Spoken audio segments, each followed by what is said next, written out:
Pemirsa Harmoni Ramadan Da'i TV rahimakumullah, uhayyikum bitahiyatil Islam. Assalamualaikum warahmatullahi wabarakatuh. Alhamdulillah wassalatu wassalamu ala Rasulillah wa ba'du. Tema tausiah pada hari ini berjudul radikalisme dalam pandangan Islam.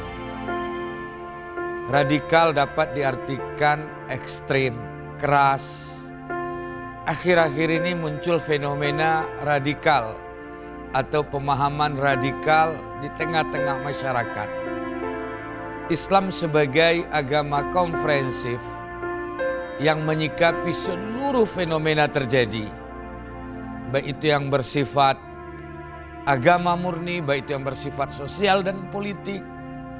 Bahagian dari itu, Islam juga menyikapi bagaimana pandangannya terhadap radikal atau radikalisme. Pertanyaan ini insya Allah kita akan jawab setelah tayangan berikut ini.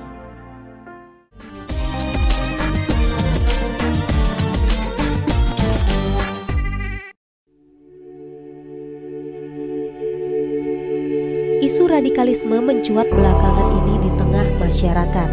Hal ini disebabkan oleh kesalahpahaman masyarakat bahwa tindakan radikal itu dilakukan oleh orang yang fanatik dalam beragama. Fenomena ini kian tersebar menjadi informasi yang menyesatkan dan merugikan Islam. Radikalisme sebenarnya sudah mulai ada sejak zaman Nabi Nuh alaihi salam, di mana kaum beliau tidak segan-segan menghina Nabi Nuh untuk mempertahankan keyakinan yang mereka anut. Nabi Musa alaihi salam bersama Bani Israel juga mengalami banyak penyiksaan dan pembunuhan dari kekuatan politik radikal di bawah pimpinan Fir'aun. Islam sendiri mengharamkan perbuatan zolim terhadap sesama manusia, dan Rasulullah sendiri mengingatkan umatnya untuk tidak terjebak dalam tindakan ekstremisme, berlebihan, dan berfaham sempit. Semoga di bulan suci ini kita dapat lebih mendalami dan memahami ajaran Islam yang benar, meluruskan faham-faham yang menyimpang, bersinergis dengan pemerintah, ulama, dan semua elemen masyarakat dalam menciptakan suasana kondusif, damai, aman, serta religius.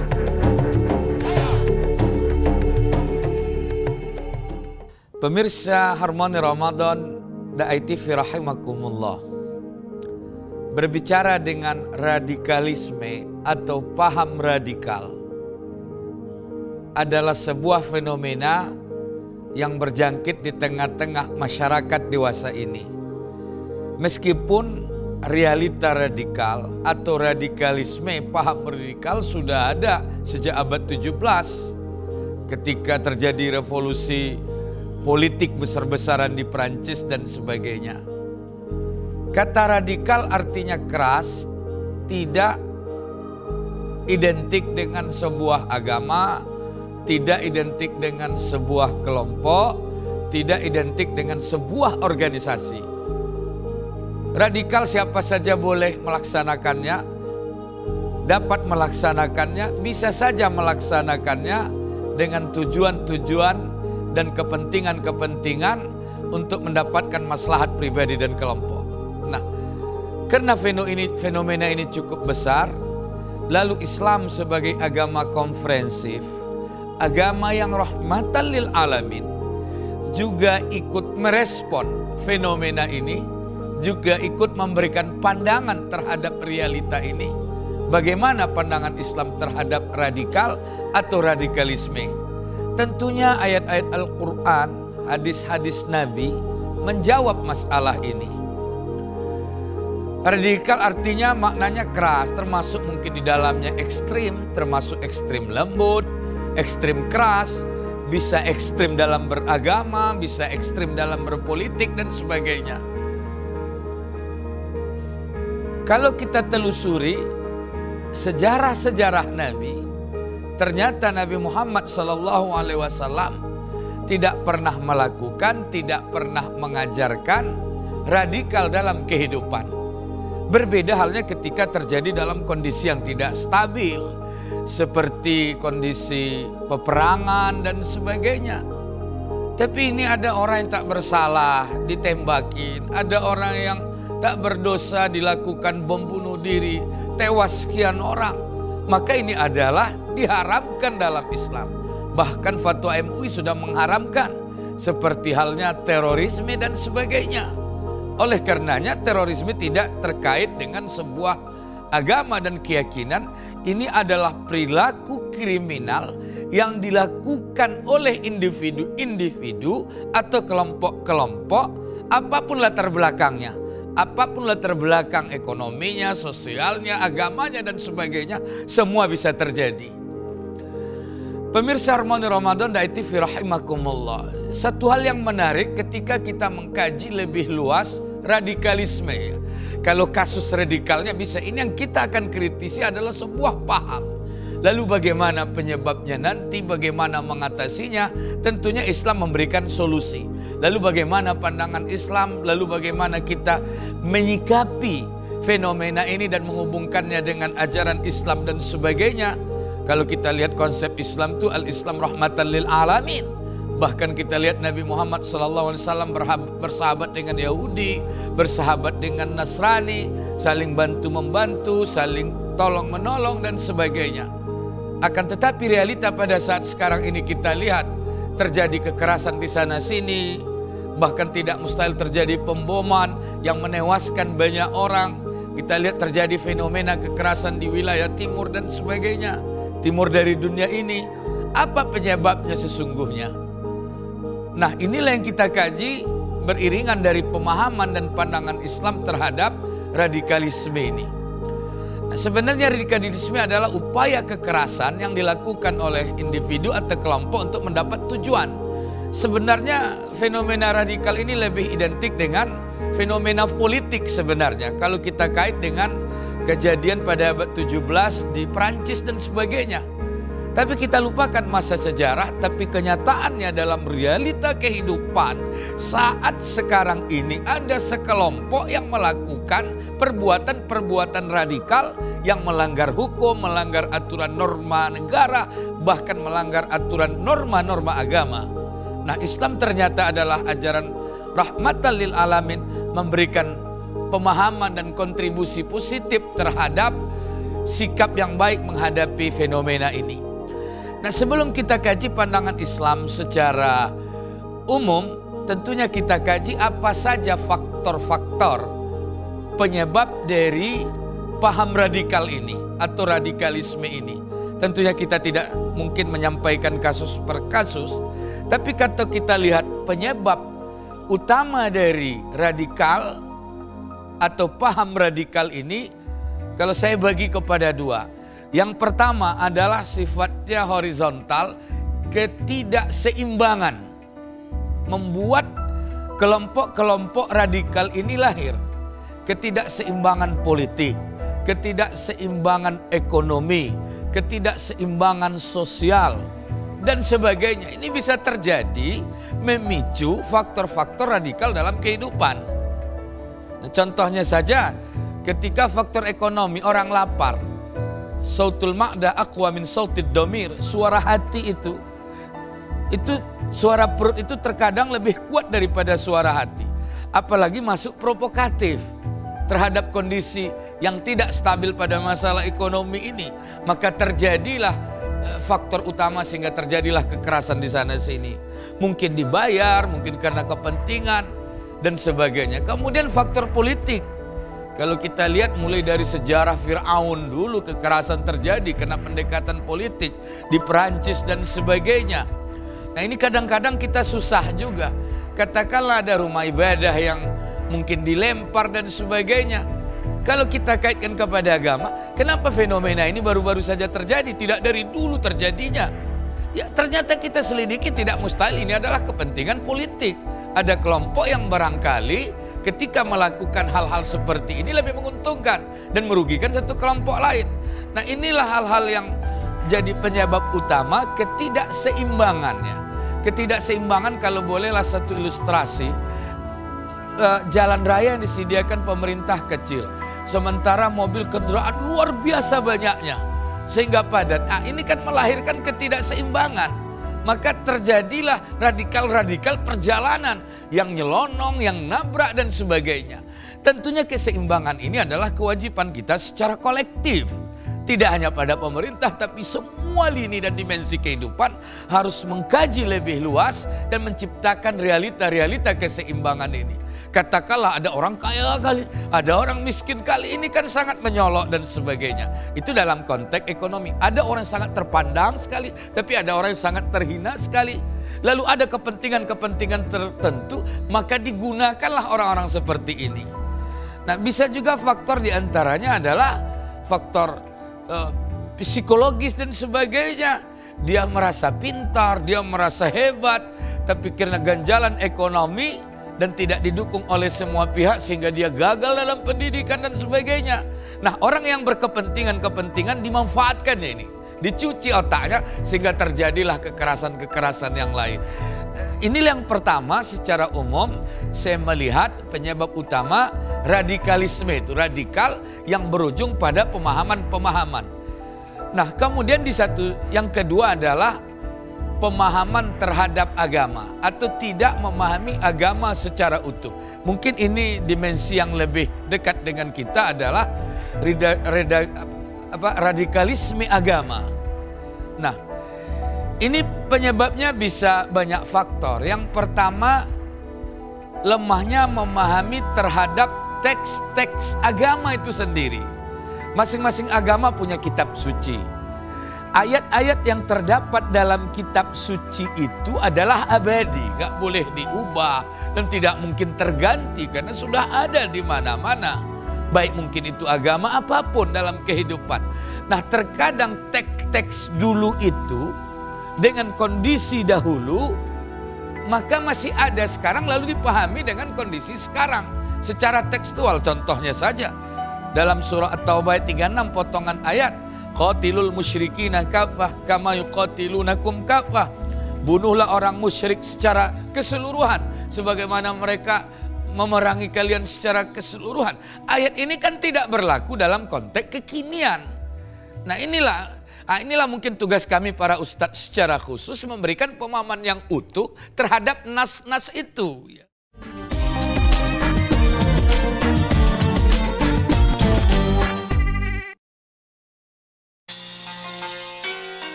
Inilah memahami nas Al-Quran tidak boleh sepotong-sepotong, memahami nas Al-Quran tidak boleh secara sempit, memahami nas Al-Quran tidak boleh secara tekstual, harus dikaji secara dalam makna dari ayat. Ini mungkin terkait dengan fenomena radikalisme dalam konteks beragama. Bisa juga radikalisme dalam bentuk pribadi. Sebelumnya mungkin dia orangnya hidup bebas, lalu tersentuh dengan agama, belum mengkaji agama secara dalam, sehingga ekstrimnya sangat luar biasa. Nah, ekstrimnya sampai-sampai kalau dia perempuan tutup semua, bapaknya pun menyalam nggak mau dan sebagainya. Ini kan fenomena pemahaman semuanya. Nah, tentunya kewajiban para ulama secara khusus memberikan pemahaman-pemahaman yang utuh, memberikan pemahaman-pemahaman yang moderat terhadap nas-nas. Nah, dalam Islam itu kan ada wilayah akidah, keyakinan. Kemudian ada wilayah muamalah, hubungan horizontal. Nah, kalau keyakinan itu adalah hak pribadi. Tidak mungkin memaksa keyakinan orang lain terhadap keyakinan kita. Tapi kalau muamalah kita boleh gotong royong bersama, kerja sama, bangun bersama, berkantor bersama, berkota bersama, bernegara bersama. Sebagaimana dilakukan Nabi dengan komunitas Madinah yang menciptakan sebuah peradaban madani. Di situ ada Yahudi, di situ ada Nasrani, di situ ada kaum yang terdahulu dari bangsa Madinah dan sebagainya. Sehingga dengan kolektivitas ini membangun sebuah peradaban. Akan tetapi Ada juga orang yang ekstrem lembut, ya, tidak memperdulikan agama sama sekali. Ini sebenarnya dari satu sisi adalah radikal juga. Kenapa? Karena ajaran agama masing-masing itu adalah utuh. Nah, makanya kita memahami ketika ada sebuah fenomena tidak baik mengkaitkan dengan sebuah keyakinan, mengkaitkan dengan sebuah organisasi, kelompok, agama, dan sebagainya. Jangan-jangan ada provokasi di balik itu. Nah, kita lihat mungkin ada yang mengatasnamakan agama ini, lalu dia meledakkan ini dan sebagainya. Padahal agama itu sudah nyata-nyata mengatakan melalui lembaga resminya bahwa bunuh diri adalah haram, bahwa teroris itu adalah haram, bahwa radikal itu bertentangan dengan ajaran agama. Lalu di mana ruang lagi kita kaitkan dengan agama? Berarti ini adalah kriminal murni yang dilakukan oleh seseorang dan seseorang itu menarik-narik kepada agama. Nah, makanya dalam kajian radikalisme dalam Islam itu tidak ada sama sekali. Beda kalau dalam kondisi tertentu. Ini kadang-kadang ada ketidakadilan dunia juga, seperti contohnya Palestina yang dibantai oleh umat Yahudi. Di situ ada orang Islam yang dibantai, di situ ada orang Kristen. Tapi karena kondisi lemah dunia dia membisu dan sebagainya. Ini juga bisa embrio dari radikal-radikal yang muncul itu sebenarnya. Pemirsa Da'i TV rahimakumullah, di penghujung dari tausiah ini seputar radikalisme dalam pandangan Islam, sampailah kita kepada konklusi atau kesimpulan dari tausiah pada hari ini. Bagaimana radikalisme dalam pandangan Islam? Dapat kita simpulkan pada beberapa poin berikut ini. Yang pertama adalah radikal itu adalah upaya perbuatan melawan hukum dengan melakukan kekerasan-kekerasan untuk mendapatkan tujuan dan kepentingan, baik itu bersifat politik, ekonomi, dan sebagainya. Kemudian radikalisme adalah sebuah pemahaman, adalah sebuah keyakinan, adalah sebuah mindset, adalah sebuah ideologi yang berlatar belakangi, bisa juga politik, bisa juga agama, bisa juga keyakinan dan lain-lain. Kemudian yang ketiga, radikalisme dengan terminologi radikalisme termasuk di dalamnya adalah bunuh diri, termasuk adalah di dalamnya terorisme, dan termasuk hal-hal yang seirama dengan itu, maka perbuatan ini adalah hukumnya haram dalam Islam. Jadi kesimpulannya, radikal dan radikalisme bertentangan dalam Islam, tidak sesuai dengan ajaran Al-Quran, tidak sesuai dengan ajaran Nabi, dan tidak sesuai dengan perilaku Nabi dan sahabat-sahabat Nabi. Oleh karenanya, orang yang melakukan perbuatan radikal dan radikalisme bertentangan dengan hukum Islam dan pelakunya berhak menerima konsekuensi hukum, baik di dunia dengan hukum pidana dan baik nanti di akhirat dengan hukum yang telah dijanjikan oleh Allah Subhanahu wa taala. Semoga tausiah singkat ini dapat memberikan manfaat dan negeri kita selamat dari radikal dan pemahaman-pemahaman radikal, sehingga negeri ini adalah negeri yang berkah yang menghadirkan kesejahteraan kepada rakyatnya. Demikianlah, semoga bermanfaat.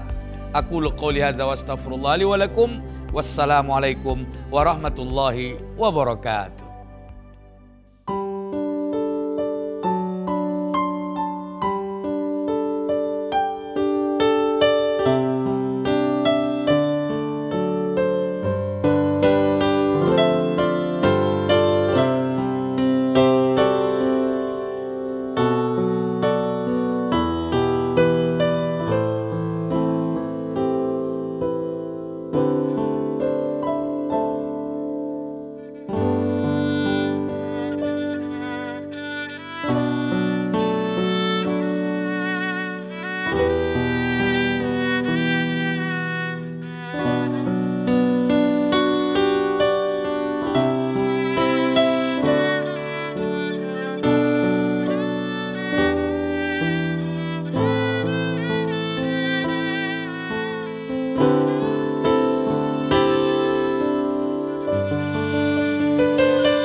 Acara ini didukung oleh